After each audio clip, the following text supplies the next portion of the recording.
Liam stood quietly inside the shuttle as it landed on the surface of Zernine 4. The dusty orange sky stretched far above, filled with two suns. His boots touched the alien ground as the door hissed open. He looked around, feeling both nervous and curious. This was his first mission to a planet outside the Earth zone. And now, he was part of the human team sent to help rebuild communication towers with the Phileri. The Phileri were a tall, strong alien race with dark skin like polished stone and glowing green eyes. They were known as warriors, proud and silent. They lived by old traditions, and most wore heavy armor that covered their bodies completely. It was rare to see them without it. Liam had read reports that said humans and Phileri didn't mix well. But this mission was important. Earth needed the Phileri to keep communication routes open between distant colonies. Liam wasn't a soldier. He was a technician, quiet, clever, and good with tools. He didn't like attention. He liked machines better than people. And now, he was far from home, standing among a race that didn't smile or joke. As the human team unpacked equipment, a group of Phileri guards arrived. They walked slowly, like statues that had come to life. At the front stood a tall female guard.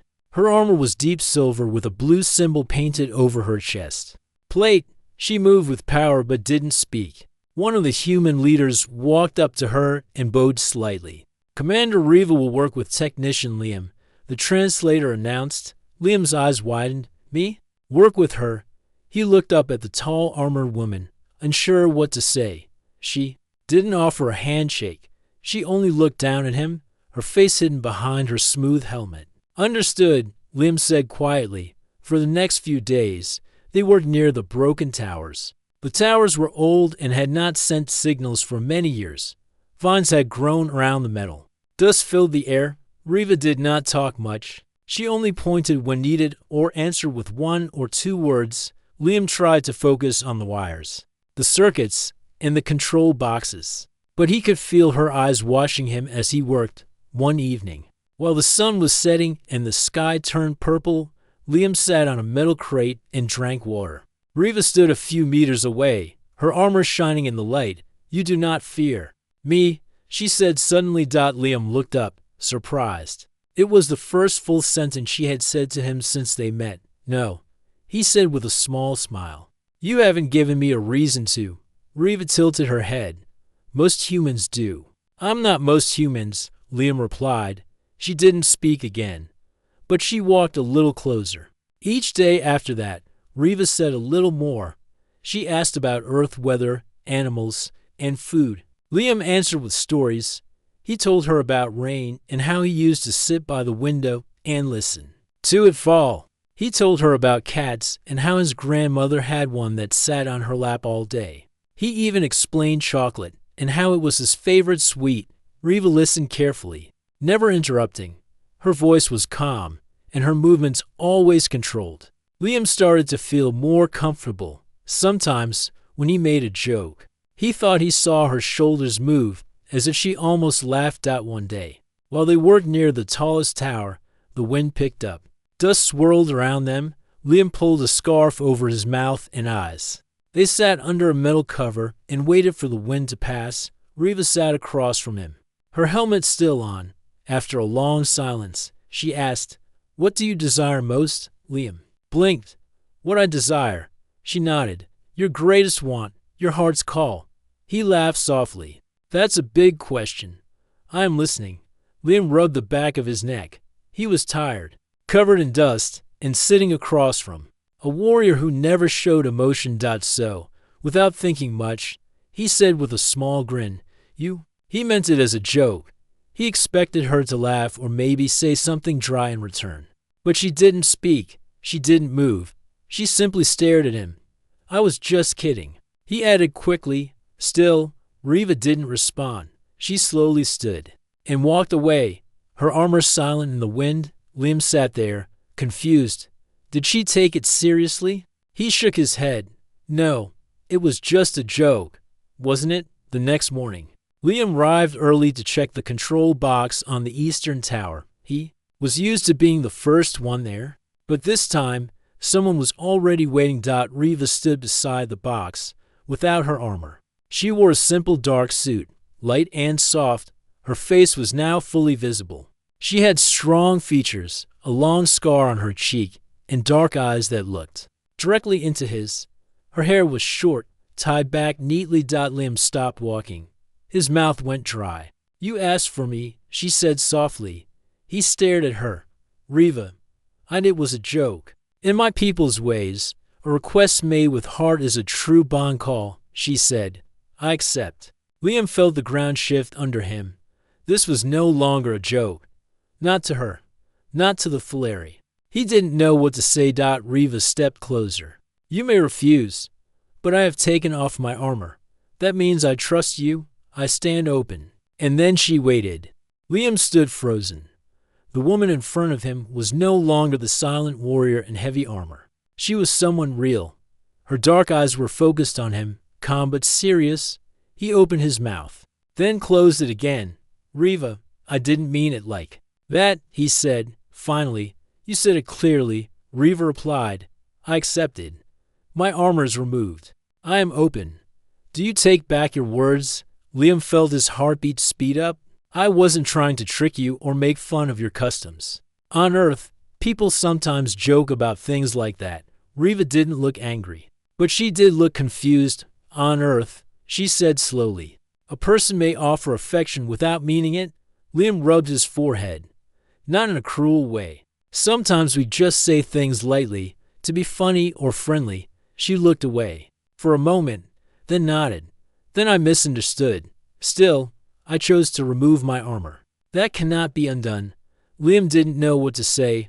Round them, the wind blew softly, and birds flew high above the towers.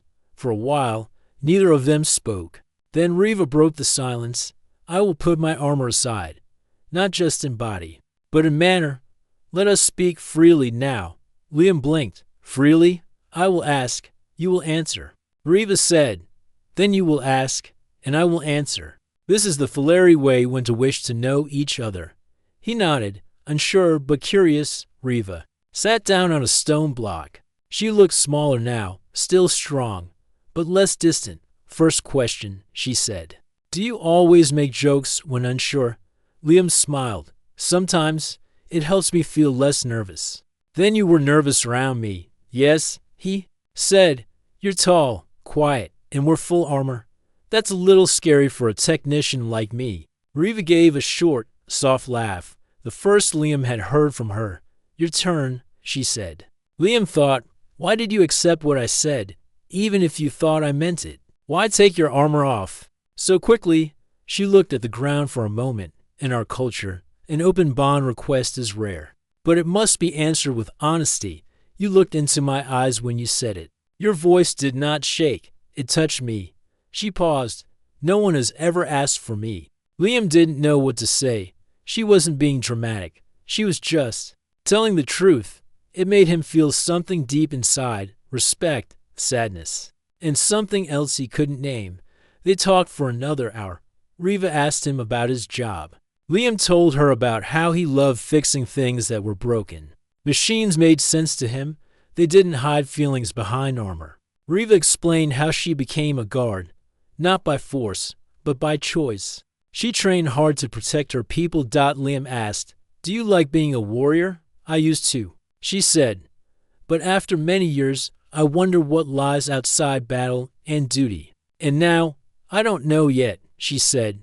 "But talking with you, it feels different, new." After that day, Riva stopped wearing her arm around him. She still wore it while on duty or in front of the other Flaherty, but during their work together, she stayed unarmored.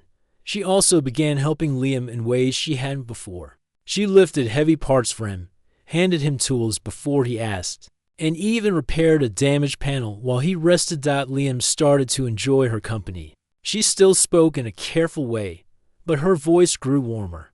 She asked about Earth music, and Liam shared a few recordings on his small device. She listened closely and nodded along to the soft beats. "This is what humans used to feel?" she asked. "Yes," Liam said. "Music helps us show emotion, even when we can't speak." "Interesting." Riva said, "We have battle chants, but not this." One afternoon, while working on Tower 3. The system sparked. Liam pulled his hand back quickly, and Riva rushed to his side. "Are you injured?" "No. Just a small shock," he said, shaking his fingers. She took his hand gently and checked his palm. Her fingers were warm. "You are careless," she said. "I was just distracted." "By what?" Liam hesitated. "You." Riva looked up sharply. "I mean, not in that way," Liam added quickly. "Just, you've been different lately. Open, kind. It's not what I expected." She let go of his hand slowly. "It is not what I expected either." They worked in silence for a few moments. Then Riva said, "May I ask something? Of course. Is it possible," she said, "for a human to begin with a joke, but later feel the truth of it?" Liam looked at her, then nodded. "Yes, that's possible." She gave a small smile. "Good." Later that evening, Liam sat alone in his tent, thinking. He hadn't come to Zerine 4 to bond with anyone. He was just a repair tech. But something was happening between him and Riva, something real. The joke he made was no longer just a joke. The next day, when they returned to work, something had changed. The others noticed it too. A few Thaleri warriors stared at Liam longer than usual. Some of the human crew whispered to each other. Riva walked beside him without her helmet now. Her face was calm. She didn't seem bothered by the attention. Liam asked, "Are they all staring because of us?" "Yes," she replied.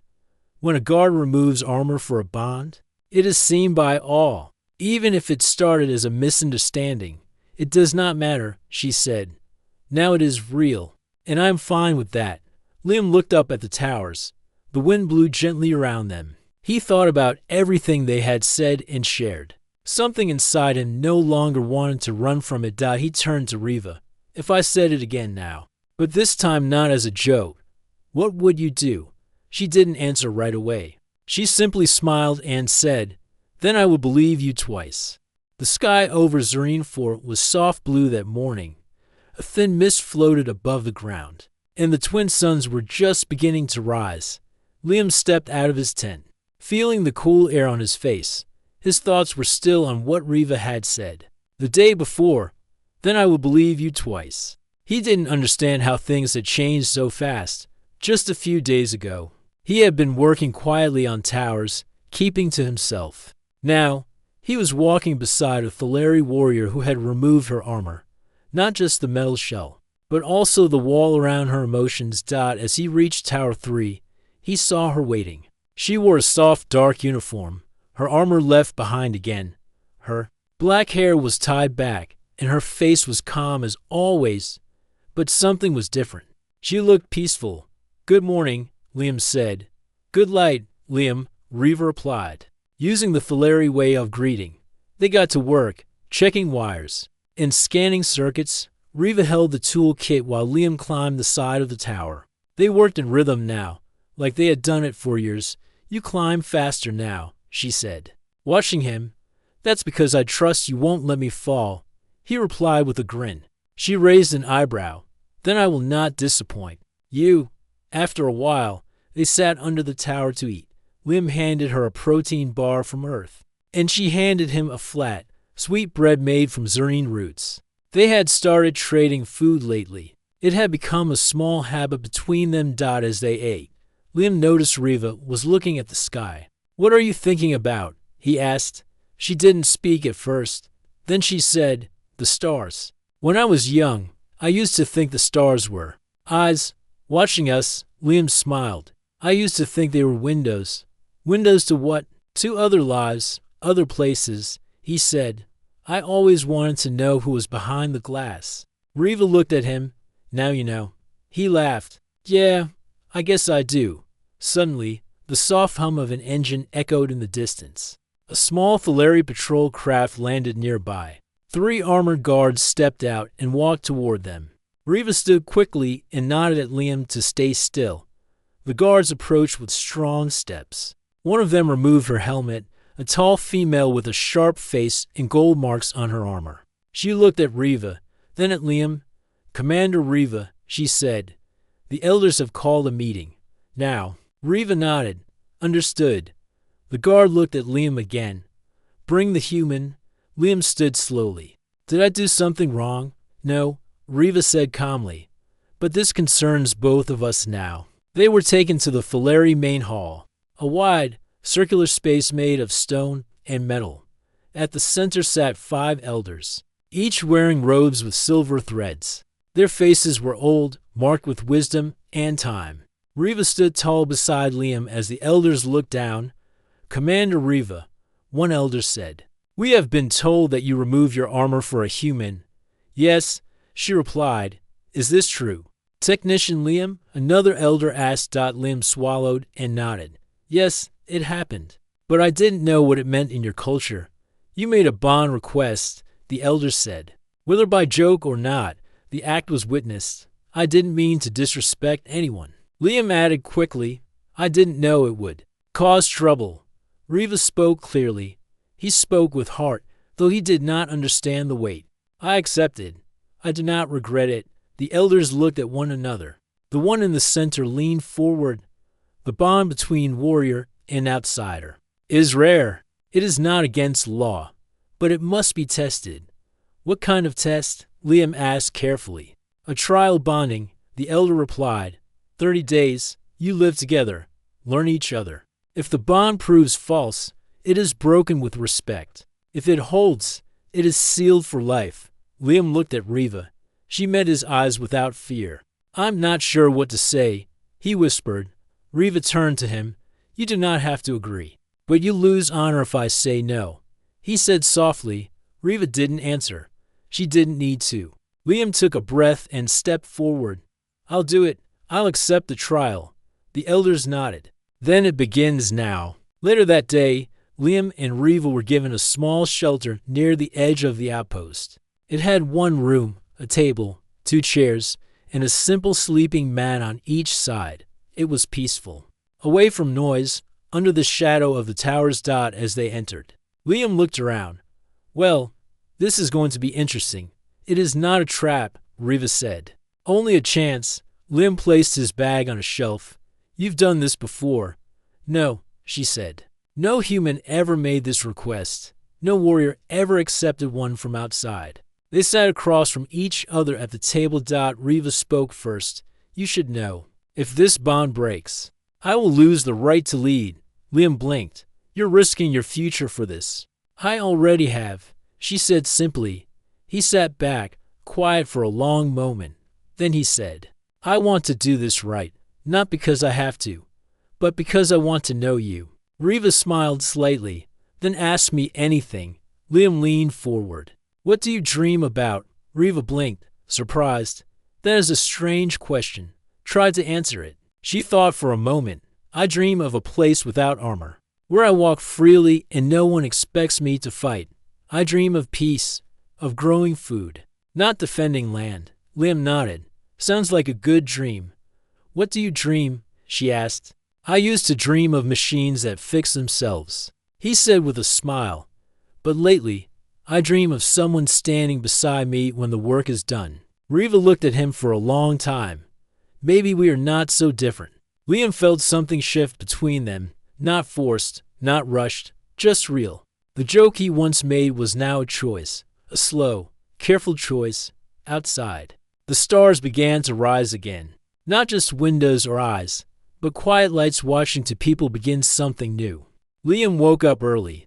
The light from Zurine 4's twin suns spilled through the round window of the shelter. It was warm and quiet inside. Across from him, Riva was already awake. She sat on her side of the room, polishing a long metal tool. She looked calm, focused, and peaceful. He sat up and rubbed his eyes. Morning. Good light, she said, still polishing. They had lived together for 5 days now. Each day brought something new. At first, it had felt strange. To people from 2 very different worlds, sharing space and time. But slowly, that space had started to feel less strange. Liam had learned that Riva liked to wake before sunrise. She liked her tea hot, without sweetener. She rarely laughed out loud, but sometimes her eyes smiled. Riva had learned that Liam hummed while working, like extra salt on his food, and always cleaned his tools before going to bed. They worked on tower repairs together during the day and cooked together at night. They ate at the same table, sometimes in silence, sometimes in soft conversation. There were no big promises, no fast moves, only slow understanding. That morning, after breakfast, a Thaleri elder named Varine came to their shelter. He wore a gray robe with silver lines and held a long wooden staff. The council wishes to speak with you both tomorrow, Varine said. They will ask questions. They will look for truth. Liam nodded. We'll be ready. After Varine left, Riva looked out the window. They want to know if this bond is honest. Liam leaned against the table. Do you think it is? I think we are learning, Riva replied.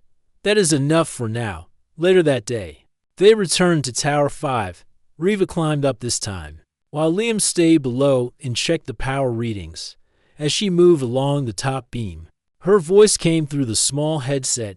You said once that machines don't lie. Yes, Liam said. They show you what's broken.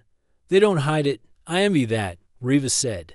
Thaleri are taught to hide weakness.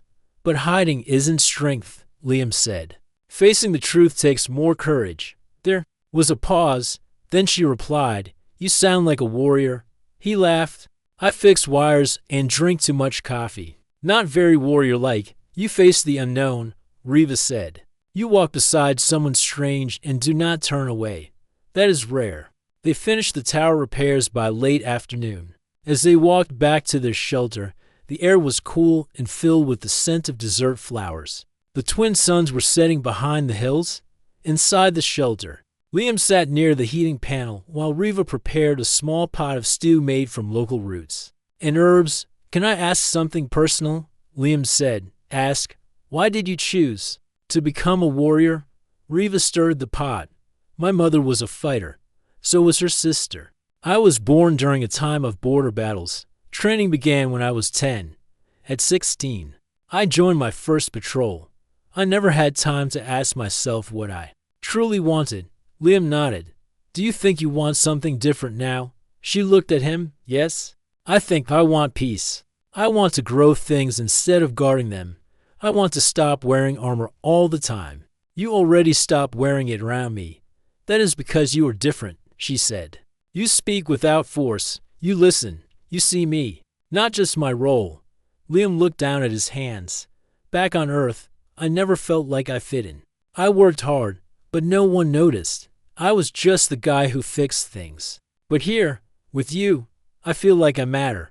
Riva placed the stew on the table. Then maybe we are both finding something we lost. They ate quietly, each thinking about what the other had said. That night, Riva brought out an old stone box. Inside were two small glowing stones, round and smooth. She placed one in front of Liam. This is a bond stone, she explained. During the trial, if one of us feels unsure, we place the stone at the center of the shelter. It is a way of saying, I need space. No words, no shame. Liam nodded. That's actually a good idea. I have not used mine, Riva said, and I hope I will not need to. Liam looked at the stone. It glowed with a soft light, like a heartbeat. He placed it on the shelf, far from the center of the room. The next day, the council gathering was held outside, under the open sky. Elders, guards, and some curious observers from both sides stood in a circle. Riva and Liam stood side by side in the center. Elder Varine stepped forward. 30 days are not over, but signs must be seen. Early, we ask now, is this bond true or built on mistake? Riva spoke first. It began by mistake, but it has become real. Each day, I choose to stay. Then Liam spoke. I didn't understand what my words meant in your culture, but now I do. I've learned more in these days with Riva than in years back home. She's honest, strong. I want to keep learning with her. A few murmurs passed through the crowd. Some looked surprised, others nodded. Elder Varine looked at them both. You have not finished the trial, but today, we see that there is no shame in this bond. The choice is yours to continue. We will, Riva said without hesitation. We will, Liam repeated, later, back at the shelter. They sat quietly for a while. No feast followed, no celebration. Just soft air and a warm silence. You spoke well, Riva said. So did you, Liam replied. Riva stood and walked to the shelf. She looked at the bond stone, then picked it up, slowly. She walked to Liam and placed it in his hand. I don't think we'll need these, she said. He closed his hand round the stone. Me neither. They stood there for a moment, not needing to say anything more. Outside. The night sky stretched wide over the desert. The small stars moved close together, side by side, just like the two people inside the shelter, finding trust one step at a time.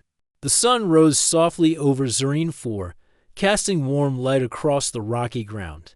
Liam and Riva had been living together for 2 weeks now. Every day was a new chance to understand each other's worlds. That morning, Liam woke to find Riva already awake, sitting outside the shelter with her eyes closed. The soft breeze moved her hair gently.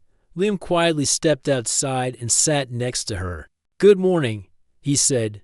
She opened her eyes and looked at him with a small smile. Good light, Liam.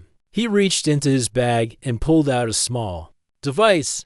I brought something you might like. Riva raised an eyebrow. What is it? Music from Earth, Liam said. Different sounds. You said you like music. She nodded. Liam pressed play, and soft melodies filled the air, strings, soft drums, and gentle voices. Riva closed her eyes and listened carefully. This is different, she said after a while.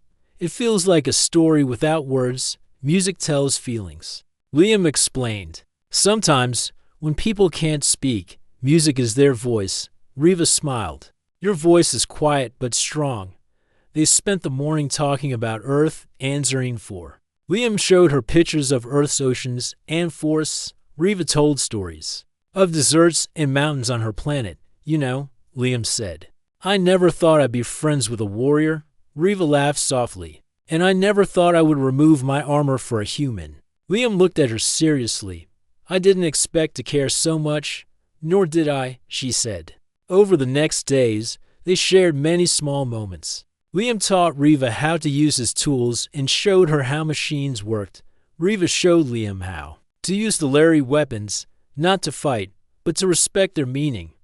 One afternoon, they walked outside the outpost to a small garden. It was a rare place of green on the dry planet. Riva knelt by a patch of roots and began digging gently. These are called Zerine roots, she said.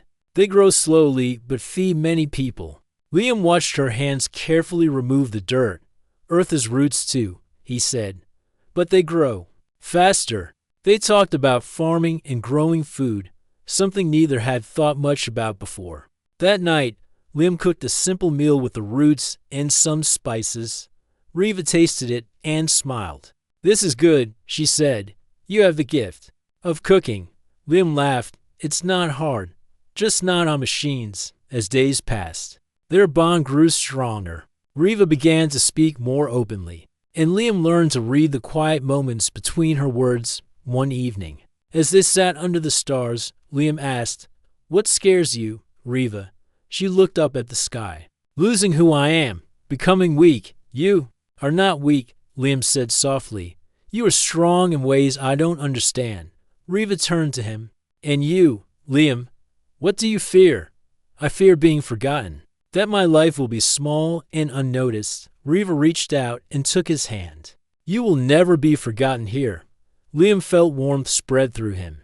The connection between them was more than words. It was a feeling of safety and trust. The quiet peace of Zerine 4 was broken one afternoon, when a new human official arrived at the outpost. His name was Commander Holt. He was tall and stern, with sharp eyes that seemed to judge everything he saw. Liam first met Holt during a briefing. The official spoke in a cold voice. Technician Liam, your bond with Commander Riva is known. This is against protocol. Liam felt a chill. I don't understand. I didn't break any rules. Holt's gaze was hard. No human is to form personal bonds with alien warriors. It complicates missions and causes tension. Riva stood silently beside Liam. Her green eyes were calm, but Liam could see the fire behind them. That is not true, she said firmly. Our bond helps the mission. Holt frowned. I am here to enforce the rules. If this continues, Consequences will follow. After the meeting, Liam felt worried. He sat near the towers with Riva, watching the sun set. Do you think they will separate us? Liam asked quietly. Riva shook her head. I will not leave. We will find a way. Days passed. Holt's presence grew heavier. The human team whispered among themselves. Some looked at Liam with doubt. One evening, Holt called Liam to his quarters. You must choose. Holt said, your career or your bond. Liam looked at him. I choose my bond. Holt's face tightened. You will regret this. Liam left without a word. When he returned to the shelter, Riva was waiting. You made a choice, she said softly. I did. Liam replied, I don't want to lose you. Riva reached out and took his hand. Then we must be strong. Together, they faced the challenges ahead, knowing their bond was tested not just by culture, but by those who feared change. The days on Zareen were long but bright. Liam and Riva had faced many challenges. The trials of culture, the whispers of others, and the weight of their own feelings. But through it all, they had grown closer. One morning, the Faleri elders called the ceremony to mark the end of the trial bond. The whole outpost gathered under the open sky, near the repaired communication towers. Liam wore a simple suit, while Riva dressed in new armor, lighter, decorated with symbols of both her clan and a human design. The elders stood before them, their faces serious but kind. Liam, Elder Vareen began, you have chosen to stay on Zareen with Riva. This bond is not just custom, but a promise. Do you accept this honor? Liam looked at Riva, then at the crowd. His voice was steady. I do. Riva, Vareen continued, you have trusted a human. Do you accept the bond? Riva's green eyes shone. I do. The elders raised their hands, and a soft light glowed from the bond stones Liam and Riva held. The stones pulsed once, then settled into a steady glow. You are now bound, Vareen said. May your lives be strong together. The crowd cheered softly. Some of the humans smiled, and even a few Faleri warriors nodded with respect. Later, Liam and Riva stood side by side, watching the twin suns set behind the hills. I never thought I'd wear armor again, Riva said quietly. But yours is different now, Liam said. It carries both our marks. She smiled. And I carry you with me. Liam took her hand. I'm glad the joke became real. Riva squeezed his hand. Me too. They looked up at the stars, not as strangers, but as partners. Together, they would face whatever the future held, not alone, but united.